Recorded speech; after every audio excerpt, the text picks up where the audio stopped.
জঙ্গলের কিনারে ছোট্ট গ্রামে থাকত ৮ বছরের রাহুল। তার কৌতূহলী মন সব সময় নতুন কিছু আবিষ্কারের জন্য ব্যাকুল থাকত। একদিন সে জঙ্গলে ঘুরতে গিয়ে দেখল একটা বিরাট বাঘ ডান পায়ে আঘাত পেয়ে কাতরাচ্ছে। গ্রামবাসীরা তো বাঘকে ভয় পেত, কিন্তু রাহুলের চোখে পড়ল তার ব্যথার্ত চাহনি। ভয় পাস না, রাহুল ধীরে ধীরে এগিয়ে গেল, নিজের জামার আস্তিন ছিঁড়ে বাঘের ক্ষতস্থানে বাঁধল।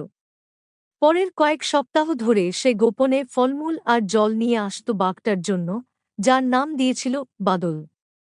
অদ্ভুতভাবে বাদল রাহুলের স্পর্শে শান্ত হতো। যখন একদিন বাঘ শিকারীদের ফাঁদ থেকে রাহুলকে বাঁচাল, গ্রামবাসীদের বিশ্বাস ভাঙতে শুরু করল। বাদল গর্জন করে শিকারীদের তাড়াল, আর রাহুলের পাশে দাঁড়িয়ে দেখাল সে বিপজ্জনক নয়। ক্রমে গ্রামবাসীরা বুঝল, ভালোবাসা আর বিশ্বাসে হিংস্র প্রাণীর হৃদয় কোমল হয়। নৈতিক শিক্ষা: চোখে দেখা ভয় কখনো হৃদয়ের আলোকে আড়াল করতে পারে না। প্রকৃত বন্ধুত্ব বাহ্যিক রূপ নয়, অন্তরের সততাকে চেনে।